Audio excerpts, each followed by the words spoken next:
Saya pernah jelaskan dan Bapak Ibu pegangi konsep itu ya. Sekarang mumpung Anda masih bisa bernafas, masih hidup, di muka bumi ini cuma ada dua jalan, nggak ada jalan yang ketiga. Tidak bisa disatukan dan harus clear, jelas keputusannya. Dari sekarang ambil keputusan. Jalannya Allah, pencipta langit dan bumi, dan la ilaha illallah. Nggak ada Tuhan yang berhak disembah kecuali Allah. Juru bicaranya siapa? Para nabi-nabi. Nabi-nabi mewariskan ilmunya kepada siapa? Para ulama. Ulama menyebar ilmunya daripada dai-dai. Hadirnya Anda di majelis ilmu seperti ini, saya atau bukan saya yang mengisi pengajian sama saja. Ini sekarang akan menuntun Anda ke jalannya siapa? Allah Azza wa Jalla. Anda akan tahu mana halal, mana haram, mana boleh, mana enggak boleh, mana yang diberitakan wajib, mana yang sunnah, mana yang haram, mana yang makruh. Kemudian kita lakukan, jadikan itu sebagai prinsip hidup, meninggal masuk surga. Surga yang dijanjikan demi Allah bukan dongeng, tapi sebuah janji yang pasti. Bidadari lah, bidadara lah, pohon-pohonnya, makanannya, istananya, dan luar biasa. Intinya adalah itu jalan satu. Jalan yang kedua, jalan iblis, yang biasa diistilahkan dengan syaitan. Dan sudah pernah saya jelaskan, jin punya 3 golongan sebagaimana manusia 3 golongan. Ada yang beriman, jin beriman sama jin muslim, sama manusia muslim. Mukmin tidak akan mengganggu satu sama yang lain, tidak akan interaksi, tidak ketemu, tidak boleh makan, tidak boleh menikah, tidak boleh ngobrol, tidak boleh bertetangga, tidak ada urusan sama jin. Mereka beribadah sendiri. Dan dari 124.000 nabi, semuanya Allah utus dari manusia, nggak ada jin. Karena jin itu dibawa golongan manusia, dibawa kepemimpinan manusia. Jadi mereka hanya ikut saja dengan manusia. Makanya salah kalau ada manusia yang minta tolong sama jin, itu ngawur, kebodohan bagi mereka. Karena manusia lebih di atas daripada jin. Tidak ada satupun dari manusia yang turun di sebuah tempat kecuali semua syaitan akan takut dengan dia. Semua syaitan. Syaitan itu akan berubah rasa takutnya, akan berani dengan manusia kalau manusianya yang takut. Dari golongan jin ada mukmin dan ada golongan yang fasik, muslim tapi banyak dosanya, dan juga ada jin yang kafir. Jin yang fasik dan kafir disatukan namanya syaitan. Semua syaitan pasti jin, tidak semua jin itu syaitan. Karena di dalam golongan jin ada yang beriman. Pemimpin syaitan adalah iblis. Iblis ini punya ikrar. Pada saat dia berikrar kepada Allah, ya Allah panjangkan umur saya karena saya ingin menyesatkan nih manusia. Kenapa iblis mengatakan begitu? Dia benci pada Adam, padahal Adam gak pernah interaksi sama iblis. Iblis sudah ada sebelum Adam, jauh. Bahkan sebagian ulama ada yang menukil athar yang mengatakan iblis itu umurnya sudah ribuan tahun pada saat itu. Sudah tua, gitu kan? Hidup di muka bumi, tapi dia mau menjadi pemimpin para jin yang sudah hidup di muka bumi sebelum manusia. Waktu dia mendengar, waktu itu pintu langit masih terbuka, dia mendengar di langit ternyata Allah akan menciptakan khalifah, pemimpin di muka bumi akan menggantikan jin, maka dia benci Adam gara-gara itu. Karena dia tadinya mau memasukkan dirinya sebagai raja jin. Kalau bukan karena takdir Allah umurnya dipanjangkan, maka mungkin sudah lama iblis dibunuh oleh para jin-jin mukmin.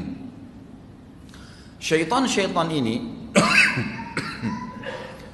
dipimpin oleh iblis, mau menyesatkan manusia, dan juru bicaranya mereka adalah dukun, peramal, penyamun, dan para ahli maksiat. Anda kalau ke sana pasti dibawa ke jalan syaitan, nggak mungkin tidak. Kalau bicara sama orang yang tiap malam berzina, tiap malam mabuk, tiap hari menyibukkan diri dengan hal-hal yang berdosa, maksiat kepada Allah SWT, melihat, mendengar, memegang, mencoba, mencari pendapatan, semuanya haram, maka kita berteman sama dia pasti dibawa ke jalur syaitan, karena kita akan terpengaruh. Begitu pula kalau orang ke dukun, ke peramal, semua ini akan dibawa ke jalur syaitan. Dan sudah pernah saya jelaskan teman-teman sekalian, orang yang, semoga Allah berikan hidayah, orang yang menjabat menjadi dukun, peramal, penyamun ini sebenarnya orang yang tidak menyadari hakikat dia sebagai manusia. Kalau manusia ini pemimpin di muka bumi, kita nggak perlu minta tolong sama jin, sama syaitan, nggak perlu. Kita ini kalau datang ke sebuah tempat, dibebasin sebuah tanah, pasti semua makhluknya Allah pindah. Termasuk jin-jin itu sendiri. Mereka pergi. Kapan jin itu datang, syaitan datang mengganggu manusia? Kalau manusia sudah keluar dari hakikatnya sebagai khalifah. Coba contohnya, para dukun dan peramal, semoga Allah kasih hidayah. Datang ke gua, bersemedi. Nggak makan, nggak minum 3 hari. Di gua itu tadinya, dia cari tempat-tempat sunyi. Tidak ada apa-apa. Yang jaga gunung, yang jaga lautan, yang turunkan hujan, yang gantikan siang malam, itu malaikat semua. Ada malaikatnya Allah di muka bumi menyebar di mana-mana. Memang mereka punya tugas itu. Tapi datangnya manusia yang tadinya khalifahnya ke gua, lalu memanggil-manggil nama syaitan. Wahai syaitan, apalah gundurwo, kuntilanak, apa saja nama dipanggil-panggil, syaitannya hari pertama nggak bakal muncul, mustahil. Antum kalau tanya dukun-dukun dia akan bilang tidak mungkin di hari pertama sudah dengar suara. Nanti hari ketiga, nanti 1 minggu setelah syaitan pastikan oh manusia ini benar-benar bodoh nih, takut dengan saya nih. Maka keluar suaranya, iya kamu mau apa? Barulah dia bilang saya mau kekebalan, saya mau ini, saya mau itu, seperti itulah, gitu kan? Baru kemudian disuruh oleh syaitan sesuatu yang keluar dari akal sehatnya manusia. Saya pernah kasih contoh, orang yang datang minta tolong sama syaitan seperti orang pintar, kuliah, dia sakit kepala, kemudian lewat satu orang anak kecil SD di pinggir jalan dipanggil sama dia, dek sini, kepala saya sakit, obatnya apa? Anak SD bilang minum kencing saya. Bodohnya anak kuliah ini bilang baik sini kencing kau, dia minum sama dia. Karena disuruh oleh syaitan apa? Minum darah ayam, makan kotorannya, minum kencingnya dia, kebodohan. Syaitan makin kerjain mereka, sebab turunnya surah jin karena itu kan. Allah menceritakan orang-orang Arab jahiliyah dulu, mereka kalau masuk di sebuah lembah, tak ada angin, tak ada apa, di lembah itu biasa makhluknya Allah semua, angin, pasir, semua ada malaikat di situ, tidak ada masalah. Tapi mereka datang, ngeluarin setengah bekalnya, kemudian dibawa di lembah, tengah lembah baru mereka berkata apa? Wahai penjaga lembah. Biasanya orang bilang dewa lah, apalah. Bahasa ini tidak ada sebenarnya. Jangan ganggu kami, ini setengah bekal kami kasih. Kata Allah fazaduhum rahaqa. Maka syaitan yang ada di sekitar lembah itu makin kerjain mereka. Karena sebenarnya tadinya tidak berani syaitan itu. Beraninya kapan manusia itu? Takut. Jadi jangan dibalik fitrahnya. Allah Subhanahu wa taala memberitahukan kita dalam surah Maryam 62 8 sampai 672 ini bagaimana orang-orang yang menyembah syaitan tadi, yang jalan kedua nih, gitu kan? Yang pasti ujungnya neraka akan didatangkan oleh Allah pada hari kiamat, dia dan syaitan-syaitannya semua dalam kondisi terbelenggu dan berlutut. Kata Allah di sini.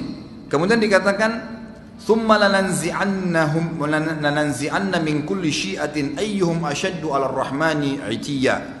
Lalu kemudian kami pasti akan tarik dari tiap-tiap golongan siapa di antara mereka yang sangat durhaka kepada Zat yang Maha Pemurah. Artinya orang yang paling kufur dikedepankan untuk dimasukkan ke neraka. Thumma la nahnu a'lamu billadina hum awla biha siliyya. Kemudian kami sungguh lebih mengetahui orang-orang yang seharusnya dimasukkan ke dalam neraka. Wa in minkum illa wariduha kana ala rabbika hatman maqdiya. Dan tidak ada seorang pun dari kalian melainkan pasti akan melewati neraka itu. Nanti akan saya jelaskan makna ini ya. Hal itu bagi Rabbmu adalah suatu kemestian yang ditetapkan. Thumma nunajjil ladzina taqaw wa nadhara adh-dhalimina fiha jithiyya. Lalu kemudian kami selamatkan orang yang bertakwa dan membiarkan orang-orang yang zalim dalam neraka dalam keadaan berlutut dan tersiksa. Disebutkan dalam hadis Bukhari Muslim bahwasanya Allah Subhanahu wa taala nanti akan membentangkan di atas neraka Jahannam sebuah jalan yang dikenal dengan Sirat. Tetapi referensi-referensi yang mengatakan lebih tajam dari pedang, lebih tipis dari rambut ini enggak jelas hadisnya. Yang ada dalam hadis Bukhari Muslim adalah sebuah jalanan yang dibentangkan di atas neraka dalam kondisi gelap, gulita dan licin. Di kiri kanan sirat tersebut ada malaikat yang pegang cambuk. Siapa yang beriman dibiarin lewat. Kata Nabi SAW, golongan pertama melewati sirat adalah golongan yang wajah mereka seperti bulan purnama. Dan mereka jalan secepat kilat melewati sirat tersebut. Langsung tiba-tiba sudah berada di sebuah tempat namanya Qantara. Qantara ini jemaah sekalian adalah sebuah tempat lapangan luas di depan surga. Semua orang yang sudah lewat sirat, sudah hisab, berdiri di situ dulu, nunggu. Semuanya penghuni surga sudah tumpul di Qantara, baru mereka bisa masuk. Golongan kedua kata Nabi SAW adalah mereka seperti bintang-bintang yang gemerlapan di malam hari. Dan mereka seperti menunggangi kuda yang cepat. Golongan ketiga seperti orang yang berlari. Golongan keempat seperti orang yang berjalan cepat. Golongan kelima seperti orang yang berjalan sambil merangkak. Dan Selain mereka yang akan masuk neraka akan dicambuk oleh malaikat di kiri kanan sirat yang menjatuhkan mereka ke dalam api neraka. Tapi semua kita pasti akan melewatin neraka itu. Melewatin dalam arti kata di atasnya ya, bukan masuk ke dalamnya. Kata sebagian ulama tafsir yang dimaksud dengan ma minkum illa wariduha dalam ayat tadi ini, tidak ada seorang pun di antara kalian, di ayat 71 surah Maryam, tidak ada seorang pun di antara kalian kecuali pasti melewatinya, artinya supaya mengetahui bagaimana dahsyatnya neraka itu dan bagaimana nikmatnya pada saat mereka selamat.